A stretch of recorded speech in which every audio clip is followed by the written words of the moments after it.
tal? ¿Cómo están, amigos de Medio Tiempo? Estamos transmitiendo completamente en vivo a través de Facebook Live.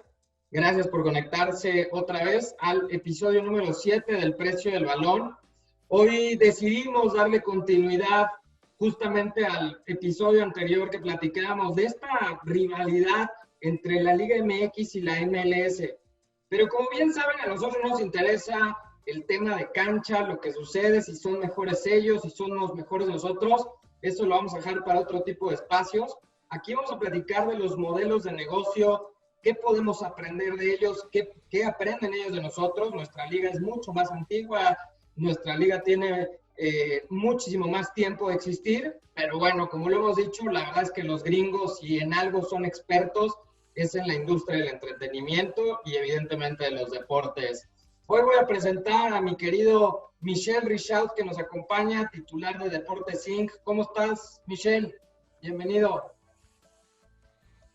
Hola, Gus. Muy bien, gracias. Aquí contento de estar con todos ustedes y con invitado especial. Un directivo, para que ya no sea yo el directivo malo o exdirectivo malo del fútbol mexicano, porque aquí Arturo nos andan tachando de corruptos en este programa. Agustín lo suele hacer. Entonces, bueno, por lo menos que ya seamos dos y no solo uno. Yo si algo tengo es que defiendo a capa y espada el producto que tenemos de la Liga MX y no me gusta hablar mal de nadie. Claro que hay oportunidades, pero respeto muchísimo. Rodrigo, ¿cómo estás? Bienvenido, buenas noches. Agus, ¿cómo estás? Muchachos, Memo, Mitch, nuestro invitado que todavía no revelamos, que ya revelaremos.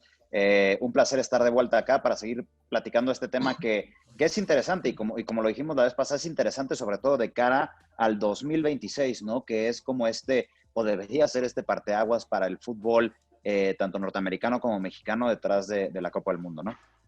Además de 2026, lo otro que resulta bastante relevante y bastante interesante es lo que hemos platicado de la dualidad del fútbol mexicano y el mercado mexicano, que viven dos países. Eso no pasa en ninguna otra parte del mundo. El fútbol mexicano tiene mercado en México, evidentemente, pero en Estados Unidos con todos los paisanos de primera, segunda, tercera, cuarta generación, y también con los latinos, porque hay muchos latinos, colombianos, ecuatorianos, mucha gente de Centroamérica y Sudamérica que sigue la Liga MX. Te presento Memo Samarripa, ¿cómo estás? Hay algunos temas técnicos, no puede estar visualmente, pero está en voz y en espíritu. ¿Cómo estás, Memo? ¿Qué tal, Agus? Así es, con problemas técnicos, pero bueno, creo que la imagen que está en pantalla está mejor, así que una de esas me quedo con esta imagen. Saliste Pero bien contentísimo. en la foto. Contentísimo, Agus. La verdad es que listo para el episodio 7, un tema bastante interesante, con mucha relevancia para la actualidad de la industria, pero también para el futuro, ¿no? Como comentaban, ese purchasing power del mexicoamericano, del hispano acá, tiene mucha relevancia en el fútbol y bueno, listos para la discusión. Bueno, pues vamos a presentar al invitado, nuestro querido Arturo Villanueva, que ha sido directivo del fútbol mexicano, que ha tenido una muy buena gestión, la última en Querétaro, en donde trajo desde mi punto de vista, la contratación mediática más importante de los últimos tiempos. No sé si la más importante de la historia del fútbol mexicano, pero sí de los últimos tiempos. Tiene algunos campeonatos también, empezó también en Jaguares de Chiapas. Hace poquito leía un tuit que se cumplía un aniversario de Arturo hace algunos meses de haber llegado a Jaguares de Chiapas, y bueno, que también estuvo en los medios, que eso también es importante porque también le da a la gente otra perspectiva, ¿no? Estar desde el otro componente importante de esta industria de entretenimiento, concretamente el fútbol. Arturo, mejor conocido como el Calaco. ¿Cómo estás, Arturo? Bienvenido. ¿Qué tal, Agustín? ¿Cómo están? Un placer estar en este espacio con ustedes. Un saludo al resto. Agradecerles que me inviten a platicar de lo que más nos gusta, de la pelota, del negocio, de todo lo que involucra a nuestro querido fútbol nacional. Sí, como bien dices, estuve ahí un paso como presidente de Jaguares, muy chavo. Después fui director de operaciones del Atlas un año y después prácticamente 4 años al frente de un proyecto en Querétaro. Y me sigue dando risa que la gente sigue diciendo que lo de Ronaldinho fue solo de marketing. Pero bueno, aquí estamos para platicar. Oye, pero ¿qué más da? De repente la gente dice muchísimas cosas y por supuesto que además además de lo futbolístico, por supuesto que en temas de marketing, negocio, seguramente tener a Ronaldinho abrió muchísimas más puertas. Sí, sin duda. Tener un jugador de ese tamaño te cambia la gestión de todo el club. Para que te des una idea, tuvimos que cambiar vestidores, la sala de conferencias, tuvimos que modificar todo el cuerpo de seguridad, las instalaciones del club, las entradas, los viajes, la logística en los aviones. Entonces, ese tipo de jugadores te cambian, es un antes y un después en un club, definitivamente. Y afortunadamente se juntó lo que dices, el marketing, las camisetas, el asombro, el que la gente volteara a ver al Querétaro, con estadios llenos. Todas las visitas que hicimos se llenaron. Nosotros pasamos de no conocer el término de abonados a tener 14,500 abonados en un año. Y lo más bonito de todo esto es que se conjuntó con lo deportivo, ¿no? Se llega a la primer final en la historia del club y además, lo que nadie dice, todo el mundo se queda con que si Ronaldinho se fue del estadio, se chingó una chela o no.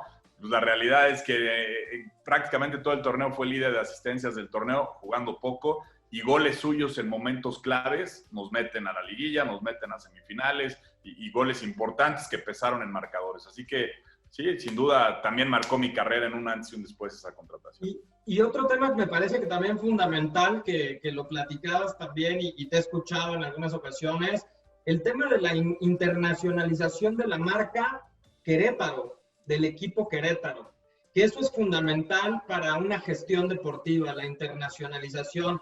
En este proyecto que tenemos del precio del balón, siempre hemos dicho que los equipos no son equipos de fútbol, son marcas. Y la marca Querétaro se logró posicionar no solamente en México, se hizo una buena gestión internacional. Y con esto justamente, Arturo, me encantaría ya entrar en forma con este episodio número 7. La internacionalización. El programa anterior, el episodio anterior, platicábamos de este modelo de negocio de la Liga MX y la MLS y hablábamos de estos mercados en Estados Unidos, de la gente mexicana, terceras generaciones, cuartas, primeras, etcétera, pero también los demás latinoamericanos o los hispanoparlantes. Por eso queríamos invitarte, por eso queríamos que estuvieras, porque de viva voz, que un directivo nos platique. Y te voy a soltar la primera pregunta así para empezar esta charla. En la Liga MX, los equipos del fútbol mexicano tienen en mente la internacionalización. No hablemos de Europa, no hablemos de Sudamérica, hablemos de Estados Unidos. ¿Tienen proyectos establecidos, KPIs, estrategias puntuales para atacar el mercado en Estados Unidos? Te refieres estrictamente al negocio, no a lo deportivo, ¿verdad? Al negocio, 100%. Que bueno, va de la mano de lo deportivo, pero implicando sobre todo el tema del negocio. Mira, un punto que yo he defendido desde que arranqué en esto, precisamente con Jaguares en el 2012, y que lo he debatido en muchas mesas y normalmente es algo bastante raspado, pero Rodrigo no me dejará mentir. Yo creo que el grave error del fútbol mexicano es que seguimos viendo al aficionado como aficionado. En México no hemos entendido que el aficionado es un cliente. Y entonces el trato que le damos al aficionado es eso. Es un aficionado que va, paga su boleto. Si vio un 0-0, nosotros ya cumplimos como club. Y el antes y después y el durante del partido, si hay espectáculo, buena experiencia, algo que se lleve el aficionado, además de ver el marcador, eso la realidad es que en México pocas veces se atiende. Y lo podemos ver con ejemplos muy burdos, ¿no? Las activaciones que hacen las marcas, que todos hacen las mismas, son malísimas. En el 80% de las veces te puedo decir que ni las propias marcas ejercen el derecho que tienen por contrato en el patrocinio. Y cuando las activan sin presupuesto. Entonces las activaciones son lamentables, son aburridas, son mal vistas, son con uniformes deslavados, sin pensar, sin realmente ninguna estrategia, únicamente es decir, tengo derecho a que mis 5 edecanes le den la vuelta a la canchita, pues manden 5 edecanes. Y a eso se limita la activación del patrocinio en México. Sí hay algunos esfuerzos y evidentemente hay clubes que atacan más ese mercado, ¿no? Tú hablabas de Monarcas, creo que en su momento Monarcas lo hizo y lo hizo muy bien, sobre todo en la zona de San Francisco, de California, un poco Los Ángeles. Atacó bien esos sectores con lo que tú decías. Hacían muchas pretemporadas en esos lugares y sí tenían ya varios nichos y comunidades bien identificadas como seguidores y como gente que estaba bien identificada con Morelia. Muchos de ellos habían migrado desde esa zona del país. Entonces creo que Morelia lo hacía bien cuando estaba Álvaro Dávila ahí. Hay algunos otros que han hecho algunos esfuerzos mínimos, y el propio Chivas incluso trató de tener Chivas USA, un proyecto fallido como todos conocemos. Y yo, por ejemplo, te puedo dar ejemplos que me han tocado gestionar a mí, el de Jaguares. Nosotros identificamos que también había algunas comunidades chiapanecas en Estados Unidos y firmamos un contrato de colaboración con una empresa que se llama soccer.com, que es el dominio más importante de fútbol en el mundo. Para darte un ejemplo, si tú te metes hoy a la página del Real Madrid a comprar tu playera desde México, Vietnam, China o Inglaterra, se la estás comprando a soccer.com, no al Real Madrid. Eso hace soccer.com. Y nosotros desarrollamos una línea de t-shirts, chamarras, que tenían una vista más lo que consume el público en Estados Unidos, ¿no? Chamarras universitarias, t-shirts con logotipos diferentes, otros colores, no tanto lo clásico en México. Pero la verdad es que todavía hay mucho por explotar y seguramente lo estaremos tocando a lo largo del programa. Perfecto, pues a mí me da gusto que ya desde ese entonces, ¿de qué año estamos hablando? Jaguares de Chiapas. 2012. Desde 2012, por lo menos ya existía esta apertura y esta sensibilidad para ir a otro tipo de mercado. Michelle, adelante.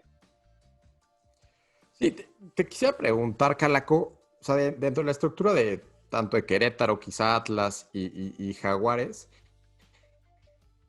¿de quién debería ser responsabilidad decir, ¿sabes qué? Vamos a ir a atacar el mercado estadounidense y lo vamos a hacer desde un punto de vista del negocio, vamos a ver dónde están esas comunidades, después vamos a encontrar una estrategia. ¿Quién debe ser el responsable, desde tu punto de vista, de marcar la pauta para el equipo? ¿Tiene que ser el dueño? ¿Es el presidente? ¿Es no sé, el gerente de comunicaciones? ¿Quién, desde tu punto de vista, es quien debe marcar pauta para realizar esto? Yo siempre he sostenido una tesis que la aprendí de Memo Cantú. Para que un equipo funcione realmente, todos tienen que ir en el mismo barco, en la misma dirección y con los mismos objetivos y no designar nada más una responsabilidad a alguien y que él explote. Yo tenía un dicho, sobre todo en Querétaro, que decía, vale lo mismo el trabajo de la persona que hizo el pasto o limpió los baños que el tipo que metió el gol el domingo.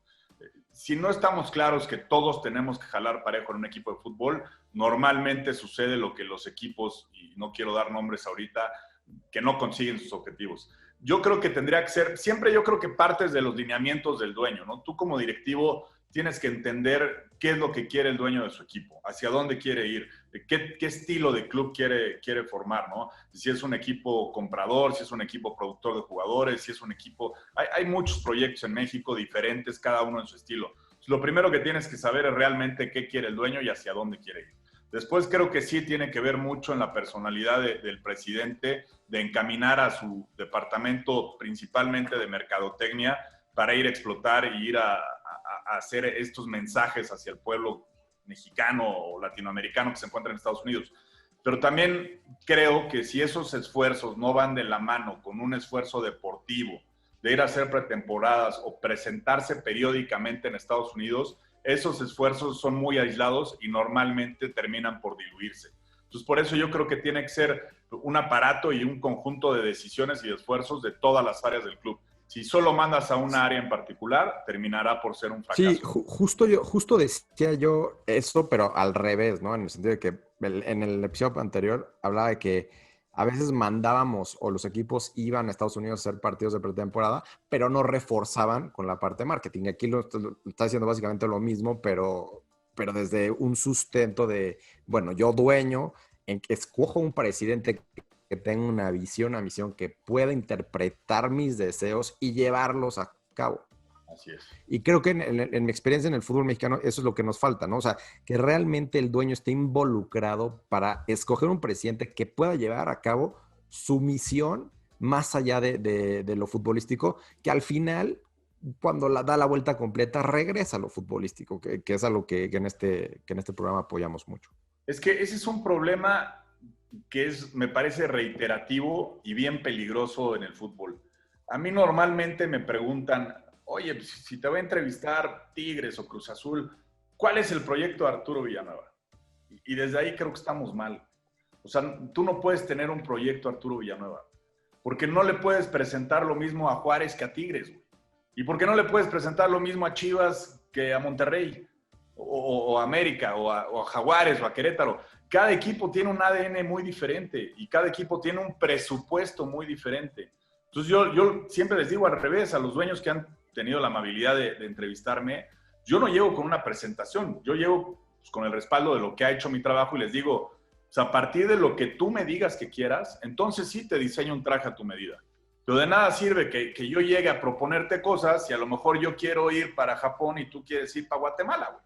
Entonces, de entrada estamos hablando de 2 proyectos y 2 temas diferentes y no me vas a contratar nunca. Yo lo propongo siempre al revés. Primero déjame escuchar qué esperas tú de un presidente y entonces sí vemos en dónde hay compatibilidad y cómo hacemos un traje a la medida. Desde luego, yo también creo que además de los dueños, además de cada uno de los equipos, esto tendría que ser en consenso con la liga. Entiendo que el modelo de negocio y la forma de estructura que hoy tiene la liga, pues de repente impide muchas cosas. Es difícil que los 14 o 15 dueños de los equipos, porque hay multipropiedad, se pongan de acuerdo. Pero hemos visto ejercicios en España, por ejemplo, guardando las proporciones de las 2 ligas, en donde van y venden los derechos o venden la liga a China o venden la liga en la India. Entonces, creo que además de los dueños, como bien lo dices, Arturo, la misma liga tendría que tener una estructura y debería de poner ciertas pautas, no en los proyectos individuales, pero sí en un proyecto como liga. Rodrigo, adelante. Mira, justo con lo que arranqué, o sea, imagínate, o sea, mi pregunta va después, nada más quiero como setear el escenario. Imagínate, y hablábamos del programa pasado, en 1992, con los Juegos Olímpicos que suceden en Barcelona, el escenario deportivo de España cambia totalmente. A partir de 1992, se vuelve una reestructura para el país deportivamente impresionante y salen los Fernando Alonso, los Rafa Nadal, las generaciones doradas de Barcelona, vaya, una cantidad de deportistas, o sea, muchos más también, bueno, está Rossi, o sea, muchos más, que aprovechan esa coyuntura deportiva de tener un evento tan importante para poder revolucionar el deporte en su país, ¿no? Esperábamos, pero no lo hemos visto todavía, ¿no? Pero esperábamos que Brasil tomara la oportunidad teniendo Juegos Olímpicos y Mundial en años, y Copa América, ¿no? En años casi consecutivos. Y nosotros tenemos de cara al futuro, llamemos mediano, el Mundial de 2026 compartido con Canadá y con Estados Unidos. El pensamiento detrás, ¿cuál tendría que ser el pensamiento detrás para los países para poder hacer crecer el deporte? O sea, evidentemente hablamos principalmente del fútbol, pero ¿cuál tendría que ser el pensamiento de las ligas y los equipos aprovechando este momento para construir en conjunto un deporte norteamericano, ¿no? Un fútbol de Norteamérica tan fuerte o tan llamativo como lo que están haciendo los europeos hoy, que como bien decía Agus, de pronto llega Beckham al Real Madrid y se van a China, porque ya tienen derechos en China y porque a China le interesa ver al equipo. Pero ahora los equipos de Europa hacen pretemporada en Estados Unidos, ¿no? Porque saben que es el mercado para jugadores que salen de ahí y que evidentemente el mercado que más consume, que es el de Estados Unidos, es un objetivo para la liga. ¿Cuál tendría que ser el pensamiento de las estructuras deportivas de los clubes y de la Liga de México y sobre todo de Estados Unidos de cara a este gran momento que nos da, llamemos la historia o la oportunidad de tener un mundial compartido, para que después de eso realmente el deporte norteamericano y el fútbol en Norteamérica crezca y se vuelva un mercado atractivo para el resto del mundo? Coincido contigo, es una oportunidad inmejorable de hacer este tipo de corrientes a favor, virtuosos, círculos virtuosos como la que hicieron en España, que es muy clara. El problema es que las ligas que tú mencionas, todas operan como liga y en México no operamos como liga. En México seguimos operando cada quien con intereses personales, diferentes grupos que hoy me parece además están más aislados que nunca y es bastante notorio. Entonces es muy difícil hacer un esfuerzo como mercado, como bloque, como liga, como tendría que ser. Y Bonilla se ha cansado de hacer estos esfuerzos y de tratar de explicarlos, pero poner de acuerdo a los diferentes intereses es muy complicado. Y creo que mientras no se ceda en ese sentido y no se opere como liga, difícilmente podremos buscar tener ese tipo de resultados y ese cambio virtuoso que realmente haría una diferencia en resultados y en formación en México. Yo creo que mientras sigan siendo esfuerzos aislados y cada quien viendo para su interés, difícilmente provocaremos algo así. Y si de aquí al Mundial no lo logramos, que se ve en China lograrlo, dejaremos pasar sin duda una oportunidad histórica. Pero ¿no te parece sobre todo que las marcas que al final son las que mantienen a Federación, a Liga, a la mayoría de los equipos, porque claramente los equipos necesitan ingresos y demás, las marcas... No las marcas. Sí, bueno, o sea, pero lo que me refiero es detrás de... Sí, los derechos de televisión, pero las marcas que están involucradas en todo el tema del desarrollo y el tema del soporte financiero para las diferentes instituciones, no podrían jugar un papel para decir, a ver, tenemos marcas comunes en un doble mercado común, necesitamos realmente hacer algo a nivel comercial y a nivel negocio para que esto suceda, olvidándose de intereses personales. Sí, evidentemente en un sentido utópico tendría que ser así, como también los escuché en el programa pasado que hablaban de esta liga MLS Sí, más liga de balón. fútbol. Ajá. Yo en papel la veo preciosa, en viabilidad no la veo nunca, no la veo posible, no veo la manera de operarla. Y algunos de ustedes daban un ejemplo. Imagínate en costos si todavía existiera Jaguares para no manchar a nadie. Un Jaguares Nueva York, güey. ¿Sabes lo que significa para un equipo de fútbol trasladar a 40 güeyes de Chiapas a Nueva York? O sea, un vuelo Chiapas, México, Nueva York, más hoteles, más... Se vuelve inviable para cualquier equipo del fútbol mexicano. Ya para no hablar de convencer a la MLS de cambiar su calendario a un calendario FIFA, que también lo veo poco probable. Y después las discrepancias que hay en las estructuras, tanto comerciales como de topes salariales y deportivas. Y allá siguen y seguirán siendo, los jugadores son propiedad de la liga, no de los clubes. Allá sí operan como una liga. Entonces yo no veo que esto sea viable, como tampoco por los mismos motivos creo que sea viable hacer un proyecto binacional o de 3 naciones, si sumamos a Canadá, de cara al Mundial. Creo que seguirán siendo esfuerzos independientes, desafortunadamente. Claro, justamente pones un gran ejemplo y es lo que decíamos la vez pasada, ¿no? Que funcionan como negocios, están en el mismo negocio, pero funcionan como si estuvieran en un negocio totalmente opuesto. Memo, adelante. Gracias, Agus. Arturo, yo tengo una pregunta y me gustaría comentarte algunas observaciones para ver si estás de acuerdo. Así que en este contexto binacional, algunas observaciones que a tono personal he notado como a lo mejor errores, ¿no? Que a nivel liga, a nivel club, incluso a nivel selección nacional, en ocasiones se cometen. Me encantaría escuchar tu opinión. El asumir que con traducir, ahora sí que de español a inglés, es suficiente, ¿no? Para conectar con la audiencia. 2, creer que las generaciones acá en Estados Unidos pues son solamente de una dimensión, ¿no? Cuando la realidad es que el mexicano de primera generación, de segunda y de tercera, pues consume distinto. 3, pensar que la cultura y el lenguaje es lo mismo. 4, asumir que los hispanos pues seguirán siendo minoría, ¿no? Cuando realmente las estadísticas apuntan a que en unos 10, 15, 20 años pues van a empezar a ser un 24-25% de la población de Estados Unidos. Y 5, y probablemente a mí la que más ruido me hace es asumir, y no sé si es un poquito arrogancia o no entender el mercado, pero asumir que la liga, que los clubes, que la selección no tienen competencia cuando vienen acá, cuando realmente compiten con titanes, ¿no? Compiten con la NBA, compiten con la NFL, compiten con conciertos, compiten con un contexto de entretenimiento mucho más sofisticado.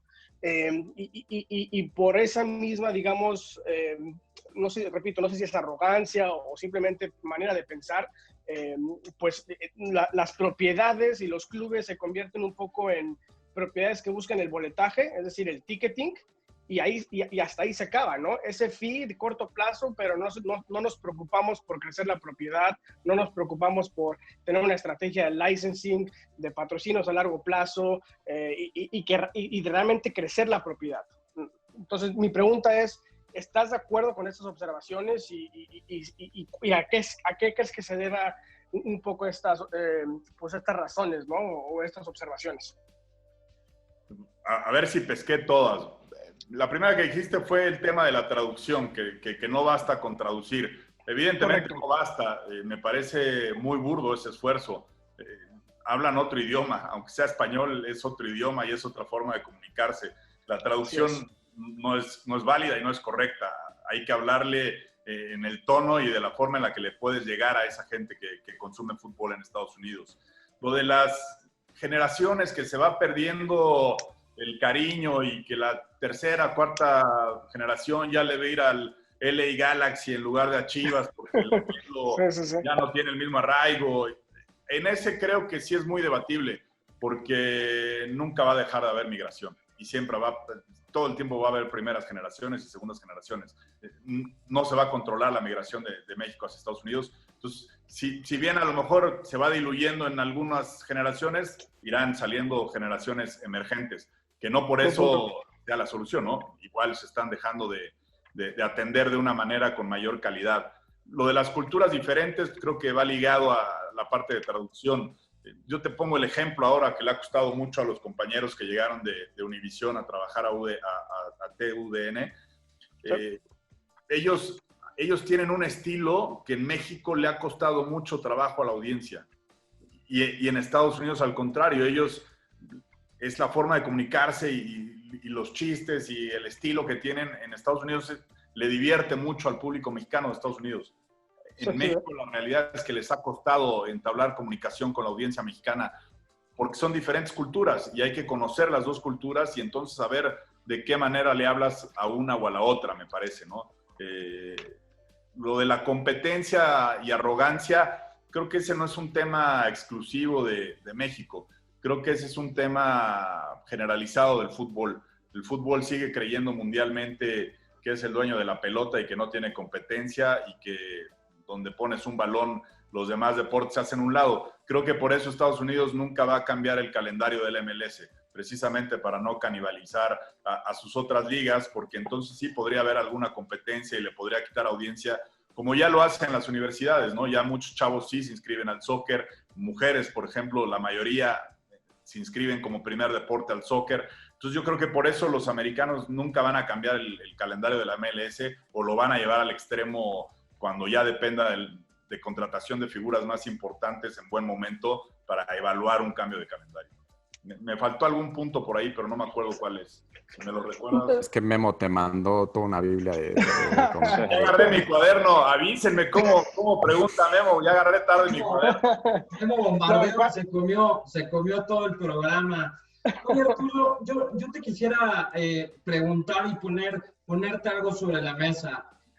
Desde tu punto de vista, ¿cuál tendría que ser la estructura de este proyecto? Vamos a regresar un poco en el tiempo y vamos a suponer que sigues tú en este momento al frente del Querétaro que está ahorita tal cual, con las características del equipo que tiene, deportivamente como está.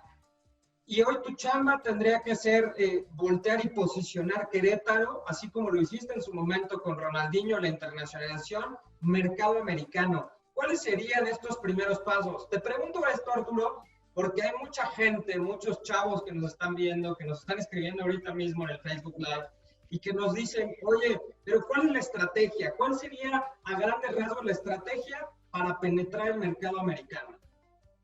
En el Querétaro actual yo te diría nula. No le invertiría ni una hora ni el mínimo esfuerzo, cabrón. Te lo voy a cambiar entonces. Eres Chivas. Tienes una prioridad evidentemente distinta. Tienes una plantilla muy limitada, con un presupuesto sumamente limitado, con una reducción en todas las áreas de trabajo muy significativa. Creo que primero tienen que consolidar ellos como grupo de trabajo el proyecto en Querétaro para después pensar en un segundo paso. Te la voy a cambiar, Arturo. Eres Chivas. Repartir balas te hace más débil. Te la voy a cambiar, eres Chivas. A Mauri te dice, Arturo, necesitamos fortalecer mercado americano. ¿Qué son estos primeros pasos que se tiene que hacer? Evidentemente, investigación. Platícanos un poquito hacia dónde tendría que ir este proyecto. Sí, yo creo que lo primero que tendríamos que hacer es conocer el mercado, ¿no? Conocer con quién compites en Estados Unidos. Conocer si tu mercado más importante compite contra el LAFC, contra el Seattle Sounders, contra Chicago. Identificar cuáles son las zonas donde hay más migración de Guadalajara o bien una afición arraigada de Chivas en zonas de Estados Unidos. Y de ahí empezaría a hacer esfuerzos de lo que hemos venido diciendo y lo que decía Memo, ¿no? Una estrategia, yo no soy experto en marketing, no estudié eso desafortunadamente, pero creo que sí tendríamos que empezar a desarrollar una estrategia de hablarle en su idioma y hablarle con sus costumbres a esas 5 o 6 estados que marcáramos en el mapa como prioridades. Y a partir de ahí, centrar los esfuerzos deportivos de hacer pretemporadas y partidos y torneos en esas ciudades para poder lograr lo que decíamos en un inicio del programa, ¿no? Una estrategia 360 que vaya de la mano la mercadotecnia, el mensaje y lo deportivo.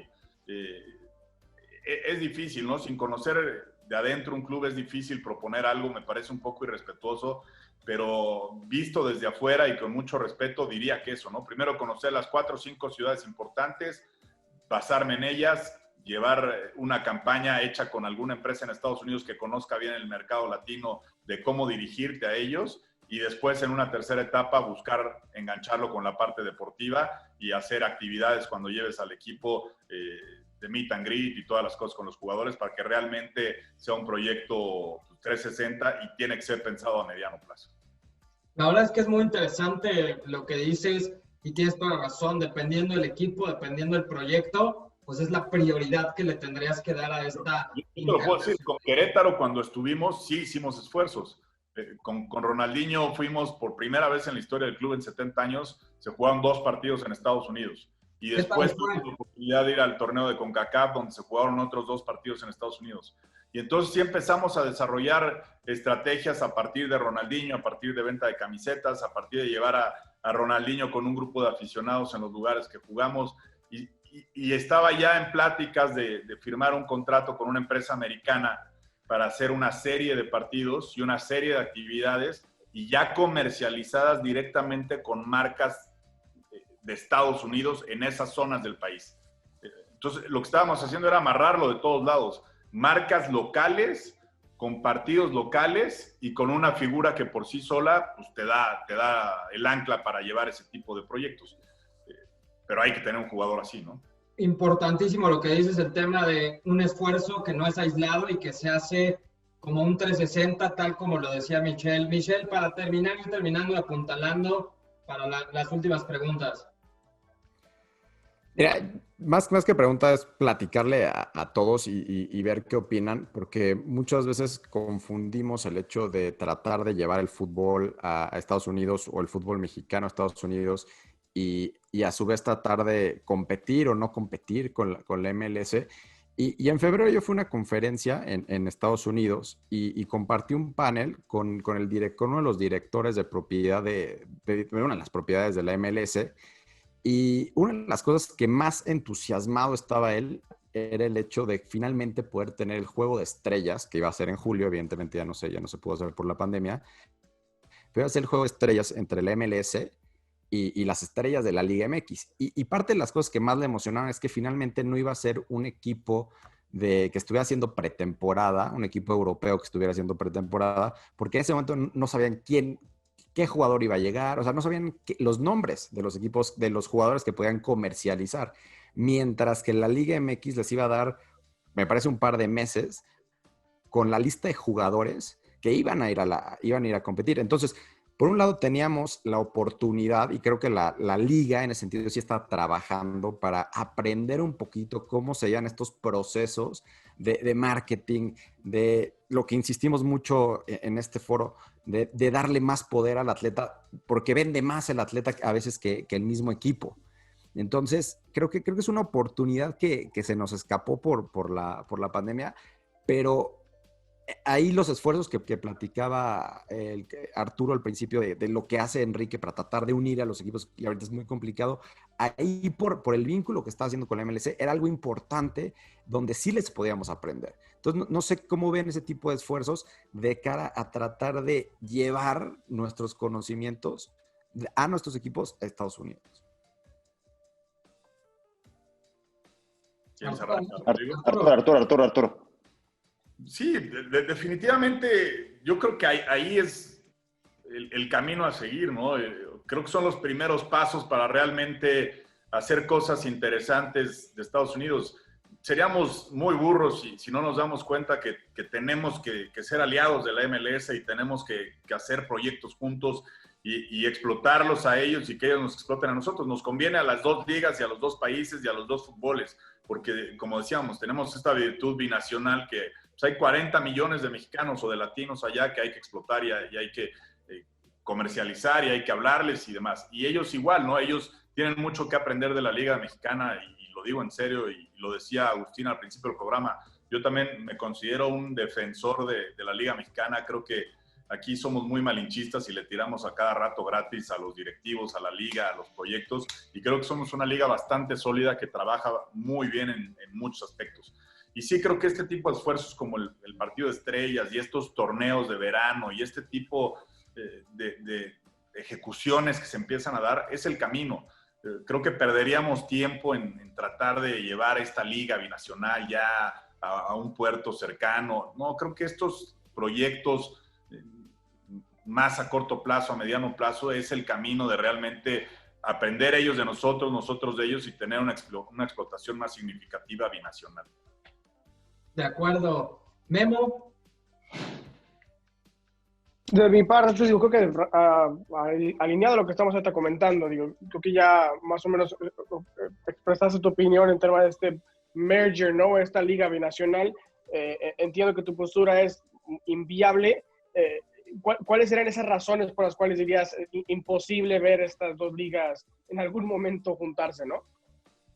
Ya las comenté, me parece que la primera, las distancias y presupuestos. O sea, si como directivo en México, yo como Jaguares, era un pedo ir de Chiapas a Tijuana, ahora imagínate, me ponen a ir a Nueva York, se me acaba el presupuesto de 5 viajes en uno. No, y Nueva York está fácil, porque hay vuelo directo. Imagínate a Portland, de locos, donde ¿no? tengas que hacer escala en Estados Unidos. O sea, ponte a presupuestar desayunos, comidas y cenas en dólares, estancias en hoteles, aviones, más las horas de traslado, se convierte... Ustedes solamente están yendo a Estados Unidos. Para México, sumamente. Se están yendo a Estados Unidos, pero hay 2 equipos en Canadá. En Canadá, sí. Más lejos.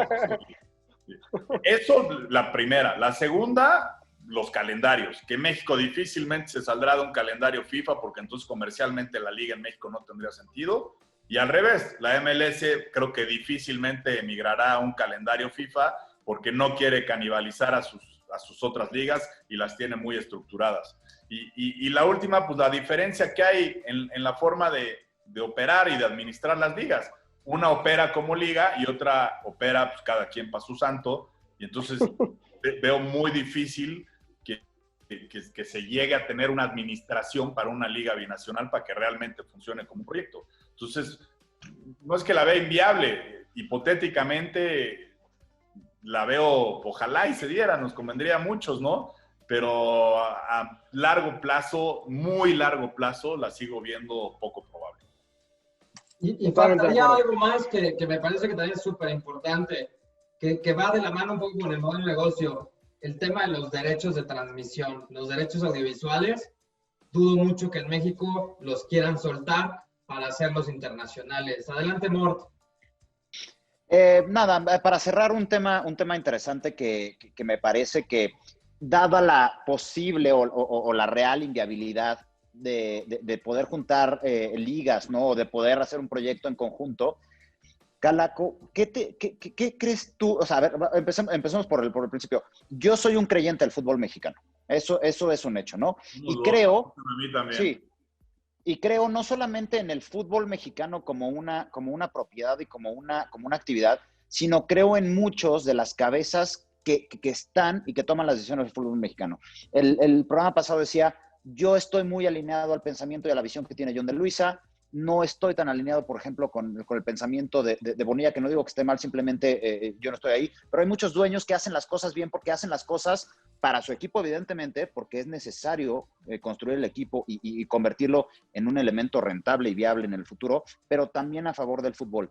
¿Qué le falta al fútbol mexicano para convertirse en una verdadera industria del entretenimiento, más allá de que si lo mantienen los derechos de televisión o más allá de que si las marcas no saben activar, porque claramente no saben activar? Yo vengo de marcas que son marcas enormes, ¿no? Y no entendían cómo activar el fútbol. O sea, tenían N cantidad de derechos y al final del contrato les quedaba el 80% de los derechos porque siempre utilizaban nada más voy a filmar un comercial con los jugadores, préstame a los jugadores, ¿sabes? O sea, ese tipo de cosas.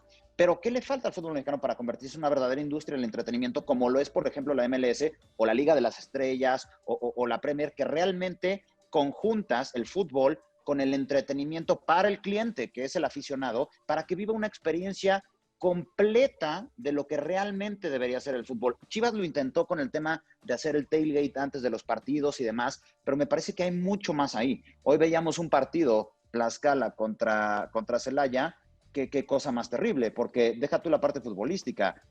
No había una estructura para ese partido, había gente colgado en las rejas, en las azoteas, llevaron camionetas y se sentaron allá a verlo. Eso no es una experiencia para el aficionado, perdón. ¿Qué nos falta como liga, o el pensamiento por lo menos, para realmente ser una liga, una liga que es parte de una industria del entretenimiento que podría conectar con música, con entretenimiento, con fútbol, con experiencia, para el consumidor final, que es el aficionado?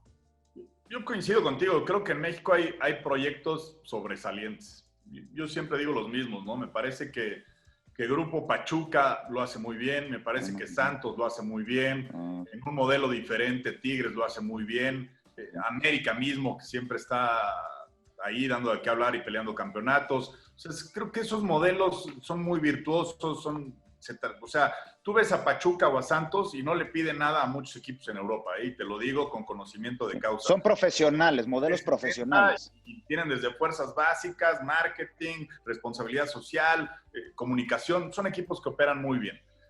Luego hay otros que son muy dispares, ¿no? Que parecieran de otra liga, dicho con mucho respeto. Pero creo que si tuviera que contestarte con una sola palabra, lo que más nos falta, sin duda, creo que es unión.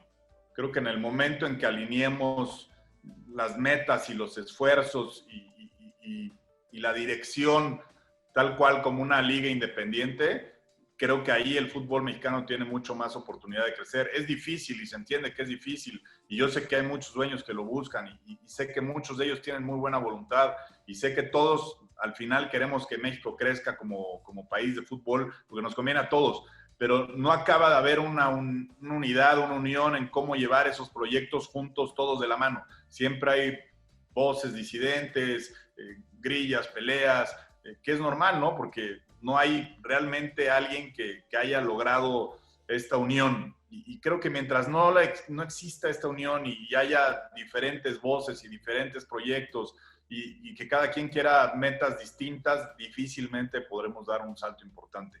Yo creo que el día que se logre hacer un poco más de unión, y coincido contigo, creo que Jonas ese esfuerzo, es un tipo brillante, yo le aprendí mucho, fue el primero que me dio consejos cuando me hicieron presidente a los 33 años de Jaguares, el primero que me llamó y me dijo por aquí fue él y Memo Cantú, que Memo acaba de salir de selecciones. Creo que hay mucha gente y muchos directivos de calidad en México. El problema es, repito, creo que hay muchos esfuerzos aislados y pocas metas comunes.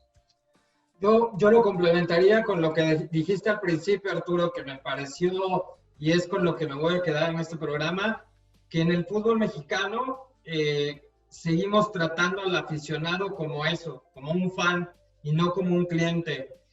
Y el segundo concepto que va de la mano de eso es con la profesionalización. Lamentablemente hay muchos equipos que no gestionan de una manera profesional.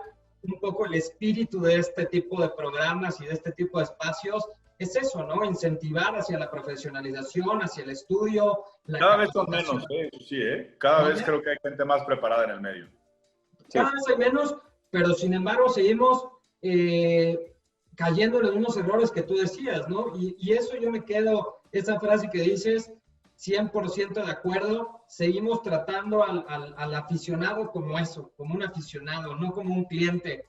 Y ese me parece que es el secreto de los gringos.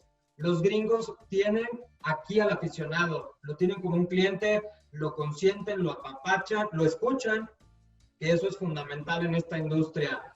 La verdad estamos muy agradecidos con... ¿Sabes qué equipos, nada más para cerrar, sí están haciendo esfuerzos hacia Estados Unidos y tratando de hacer lo que decía Rodrigo, de una experiencia buena previa al partido y además por la facilidad y la cercanía que tienen con Estados Unidos? Tijuana. Los dos tienen proyectos binacionales, los dos atienden a su comunidad que está del lado de Estados Unidos, los dos tienen traslados con todo un tour y toda una experiencia el día del partido, tienen abonados del otro lado de la frontera. Ojo con Juárez, es un proyecto bien bonito, yo estuve muy cercano a ser parte, lo investigué bien, conocí bien a la gente que está atrás de ellos y es un proyecto que estoy convencido que va a dar muchas sorpresas y va a dar mucho de qué hablar. Está bien pensado, está bien estructurado, hay un capital fuerte atrás de ellos y traen esta visión de atender al público americano, de atender al público latino en Estados Unidos y creo que lo van a empezar a conseguir porque además en la cancha tampoco les ha ido mal, ¿no? El torneo pasado estaban en zona de liguilla, es un equipo que te divierte, que tiene algunos jugadores explosivos, ahora con lo de Marco Fabián hicieron ruido. En fin, creo que son esfuerzos por ahí lo de Xolos y Juárez que bien vale la pena analizar también. Está justamente ahí para la gente que no sepa, pues justamente de Guillermo Cantú, del que has estado hablando muy bien en este episodio. Y Héctor Lara, que era también que era el directivo de Monarcas y que también conoce bien del tema. Así es. Lo único que no les fue bien a Juárez fue en la E-Liga, pero de ahí en fuera creo que les ha ido bastante bien. Estoy de acuerdo. Arturo, estamos muy agradecidos de que hayas aceptado esta invitación, que hayas abierto un poquito esta charla y que hayas expuesto pues muchos temas de los cuales, yo insisto, creo que no hay tantos espacios de esta naturaleza en México, por eso decidimos hacerlo, por eso en Medio Tiempo y en Deportes Inc. y también con The Marketing Jersey volteamos y quisimos abrirlo. Como te decía al principio, la idea es que pues ustedes que son los expertos, a la gente, a los chavos, a la misma gente de la industria, pues que se empiecen a involucrar muchísimo más en estos temas. Muchísimas gracias, Arturo. Hombre, al contrario, yo agradecerles la buena onda, la buena disposición, el espacio para hablar de estos temas que pocas veces se tratan con tanta profundidad en otros lugares. Creo que son buenos ejercicios, ¿no? Conocer opiniones, porque son eso. Nadie tiene la verdad en el fútbol. Yo doy mi opinión con base a mi experiencia, lo que me ha tocado ver, pero seguramente será distinta a la de otros directivos y será igual de válida su opinión. Así que nada más agradecer que hayan pensado en mí para este ejercicio y reiterarles que aquí estoy las veces he invitado con mucho gusto. Perfecto, pues seguramente vamos a requerir de tu presencia en próximos episodios porque hay muchos temas que nos apasionan. Yo les mando un saludo, les doy las gracias, vamos a estar contestando manualmente los mensajes que nos están dejando. No se olviden, este podcast, este live que en este momento termina, se queda en podcast a través de Medio Tiempo, desde la Herrera, lo puedes escuchar en Spotify o en iTunes, en Deportes Inc. y también con The Marketing Jersey. Muchísimas gracias, buenas noches a todos, hasta luego. Gracias, Arturo. Gracias, muchachos. Gracias. Muchas gracias. Buenas noches.